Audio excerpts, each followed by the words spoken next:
Good day, everybody. And today's YouTube video, I'm going to talk about 5 new launches in 2025. That means launching this year, 2025 projects that are walking distance to the RTS, right?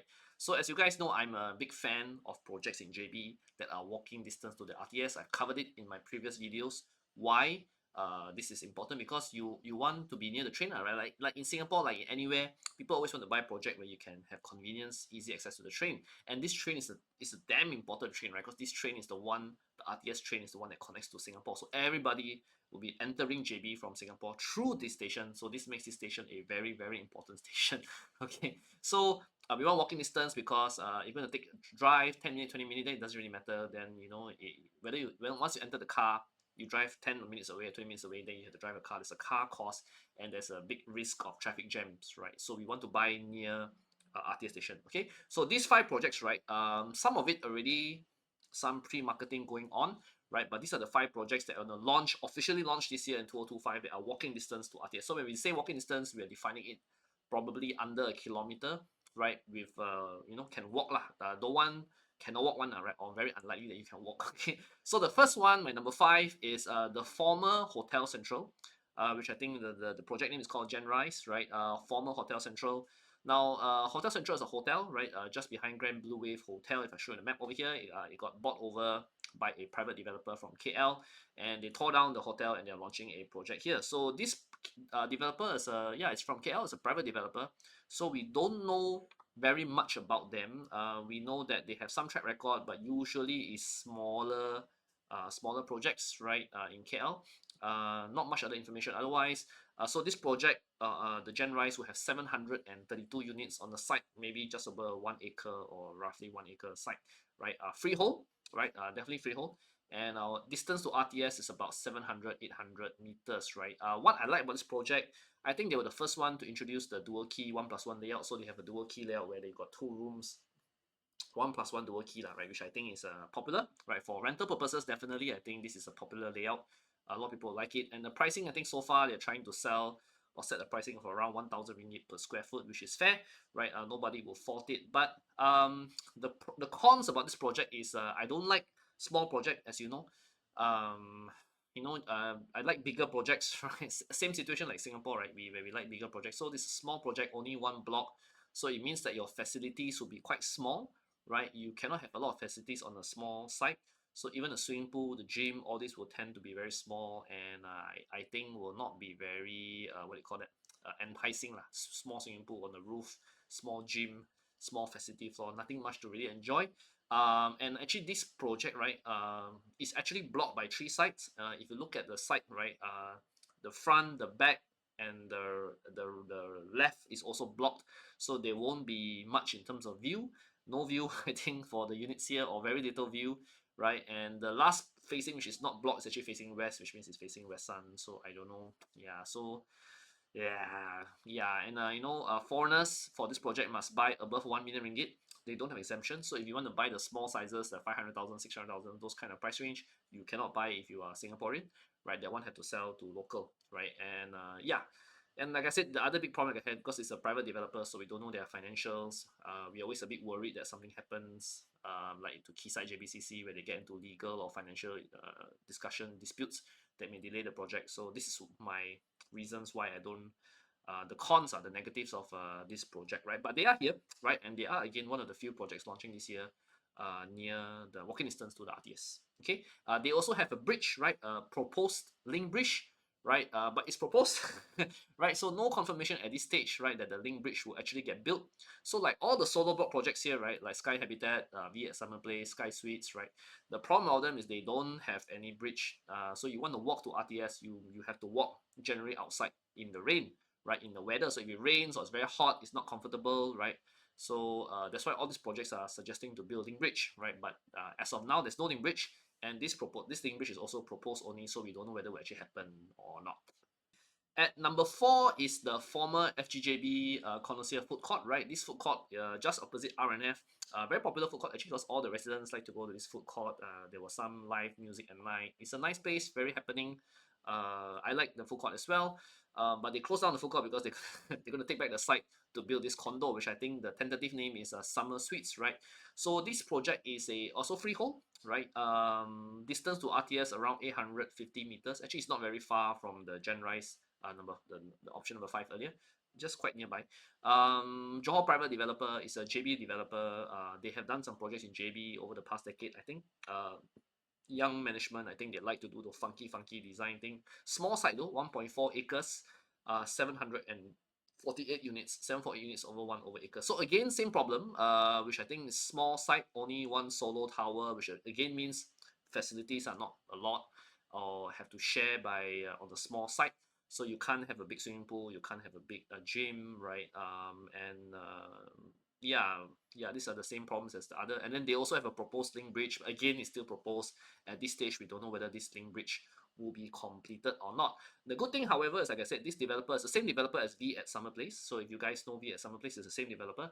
So V at Summer Place, if you've been there before, it's a quite funky design, very lifestyle driven. So very likely they will repeat this trend over here, some kind of funky design, lifestyle. So the facilities should be quite what I call hippie design, right? Modern design, which is something to look forward to. Not so traditional design approach. And yeah, and but again, negatives, developer is private developer, so we have no clear the financials situation. And again, this project also block views. The front is directly facing the main road with the RTS track in front of it. Behind, left, right also blocked. Actually, in front also going to be blocked by R&F. So actually, this one also no view lah. Likely you won't get much view on this project either. So we don't know whether foreigners are eligible to buy this below 1 million ringgit. Likely it's not. Probably it's also 1 million ringgit and above, but we're not sure. This one we're not sure, right? Yeah, but this is the issue with this project. Again, not so preferred by me because solo block, which is a small project, small site, which I don't like so much. Okay. Next one is basically the former R&A Selatan Jaya parking. I think this parking is still operational today, right? But this project this land has actually been taken over by Exim. Now, I don't know if you guys know this brand Exim. Exim is one of recent big developers in Malaysia, in KL, a lot of projects, mostly in KL, right? Very well known. A lot of people like the design, right? So they are not listed company, but I think they are on the way to listing. Seems like they are doing some moves right now to be listed. But Exim is a very well regarded developer in KL right now. Lots of projects in KL completed, some under construction. I think they also just started to move to Penang and Johor. So this is a big site, yeah. This is a triangular site though, which is a bit weird. I don't know how they're going to do this on a triangular looking site. 7 acre land, so big site, right?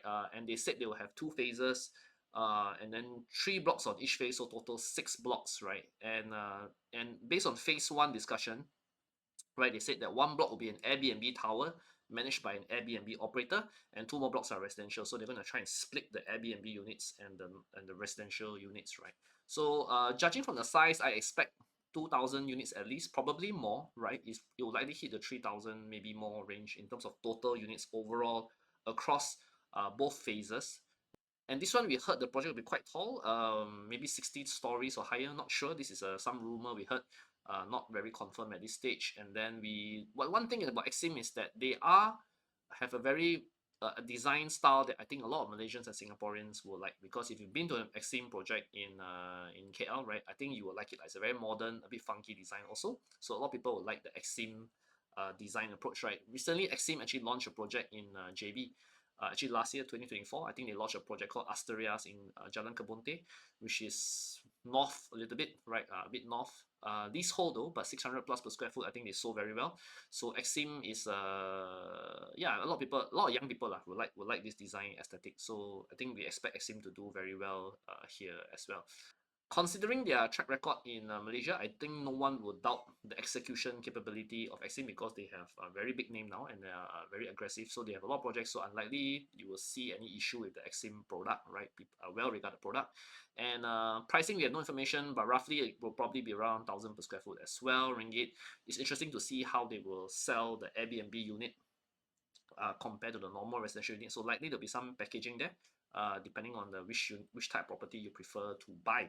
But I like the idea that it's a 7 acre site, which means that the site will be big. Even if you buy a studio 1 bedroom, you can enjoy a large 7 acre facility project, which I think is important. They did mention this will be a mixed development, so downstairs there will be some retail component, which the developer's not selling, they will keep it. So maybe there'll be a supermarket and shops, F&B downstairs. We don't know yet.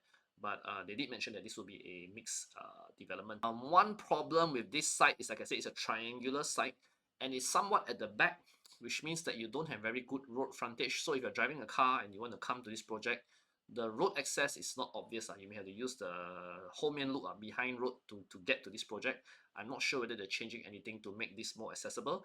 The other thing is they also propose to have a link bridge. Okay, so link bridge to go to the CIQ. So again, we don't know whether this link bridge is a proposal only. Actually, this project is a sort of a bit closer. It's about 600 plus meters away, so it's quite nearer to RTS and CIQ than the first two, right? But the issue, like I said, proposed link bridge, right? You will notice that after R&F did the first link bridge, right? Every project after that in this area all want to do link bridge.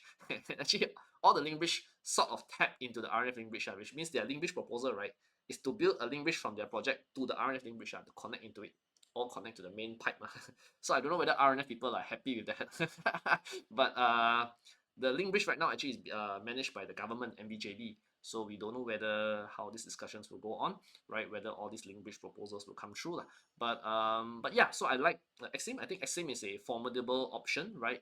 We don't have a lot of details now. Floor plans also, we don't have floor plans at this stage, but we need to see later this year how they launch. I think this will be a highly regarded project as well. Option number 2 is r&f Princess Cove Phase 3. Now, r&f Princess Cove Phase 3 is to the next to r&f Princess Cove Phase 1, right? So Phase 1, Phase 3 is a large site. I think it's about 10.9 acres, big site, yeah. So and they're going to build about 4,000, just over 4,000 units over here. So the good thing about r&f is freehold, of course, as per all r&f projects. The good thing about r&f is that it has a solid track record, like records as using phase 1, phase 2, right? There's a lot of transactions, rentals for sale. So at least as a buyer, you have a lot of confidence in terms of the previous market transactions here. And of course, being part of r&f means you have a link bridge connected to phase 1, which downstairs have the shopping mall. So in that sense, r&f phase 3 is a interesting option, right? Built by r&f Guangzhou, the Chinese developer. I won't talk too much about r&f because most of you here are already aware of r&f at some level. So phase 3 is the latest phase because phase 2 has already sold out most of the units, although still have some. But phase 2 is generally sold quite heavily, right? So that's why they need to launch a phase 3. Groundbreaking already started.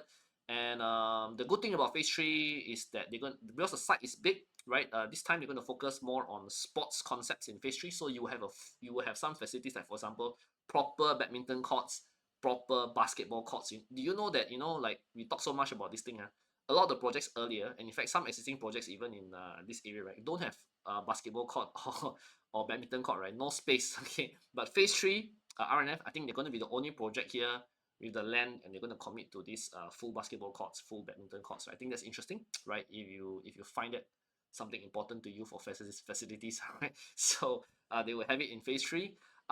Negatives about phase 3, I think probably some of you, the typical negative issue about r&f, right? You don't like high density project because this will be technically considered high density project. And you may not like the fact that what do you call that, actually some facings are facing the track, right? And then some facings will be blocked by future projects. So actually r&f phase 3 also don't have view, actually, if you ask me honestly speaking. Maybe only 2 towers got some view, right? But most of the towers in r&f phase 3 also no view, right? They're going to go with a different approach. The design in phase 3 will be different from phase 2 and phase 1. They're going to keep it simpler, right? I think more white, don't have all those China design aesthetics anymore. So it'll be more suited to local taste. So I think that will be the phase 3 option. But like I said, phase 3 is a decent option also because, like I said, good track record in phase 2, phase 1. You don't need to worry because you already have phase 2 and phase 1 to tap upon in terms of the amenities and previous transactions there. So in that sense, r&f is the most strongest in terms of track record here, right? Considering what they've already accomplished earlier over here. So I think also a solid choice if you ask me if you want to buy this area, because like I said, I like big site. Big site means even if you buy a studio in phase 3, you can use a very big area in the facilities area, and you can go across to phase 1 and use the shopping mall on phase 1. So it feels like you enjoy a lot for the amount of money that you pay. Finally, number 1 will be I think the most preferred option, which is the upcoming Sunway integrated development, which is right on top of the RTS station. So this one is by Sunway Group. I think Sunway is a listed company, very big conglomerate in Malaysia, very well known for development and lots of other different businesses, healthcare, education. So it's a good developer, as good as it gets. right, for a Malaysian developer, and they're building a project on the best location, which is just on top of the RTS station. So this one was announced only a couple of weeks ago. From what we know so far, there are 3 residential towers and one more tower. The fourth tower is a hotel plus service suites. We don't have much details otherwise. So, but we know at least 3 residential towers. We have no idea how many units, what price, what layout plan. Nothing right now. But we know downstairs is an integrated mall, right, with healthcare and education components, and the mall. This building will connect to the RTS station itself. So this is of course the best project in that sense among all the 5 here. I mean the best option, but of course it will also be the most expensive. I think we are looking at 1,800 per square foot. My guess, I could be wrong. 1,800 per square foot as a reference point because of the location and the developer, right? So yeah, I think yeah, this is a project so far most people have highest interest in because yeah, best location, good developer, right? Personally, my opinion, I like the first 3 options. Of course, R&F Princess Cove Phase 3, Exim, CIQ, and this Sunway integrated development. These 3 are the top because I like big projects. I like integrated development. Definitely better than just a single tower, residential tower, right? You buy integrated development, you enjoy convenience because you come to JB, this part of town. I think convenience is a very very big factor. So this is why I like the three projects, the number 1, number 2, number 3, right? My opinion, if you buy any of the 3 is fine. I think it's just a question of exactly what unit you're buying and your budget and what size that you prefer lah. And as I mentioned, I like big projects because big projects means got more transactions, more people, right? More human traffic, which is very important for property values to maintain there, right? Let me know what you think, right? In your comments below, which one is your preferred project among the 5, or if there's anything I missed out, right? Why you like a certain project over the other. Happy to hear your comments. But these are the 5 projects walking distance to RTS in 2025. I don't think there are any more. This should be the only ones, as far as I know, that are launching within the RTS walking distance. So if you are keen to buy, let me know. I'm a property agent in Johor Bahru. I definitely can share these projects and help you transact if you want to buy one of these 5 projects this year in 2025. All of them are freehold. All of them are near RTS station. So I think it's the best buy category in terms of projects in JB, right? A minimum price 1,000 per square foot ringgit, probably higher. Okay, so thank you very much. If you like my content, do like, share, and subscribe to my YouTube channel. We hope to create more content for you, interesting content for the rest of you in the days, months, and years to come. Thank you very much. Bye bye.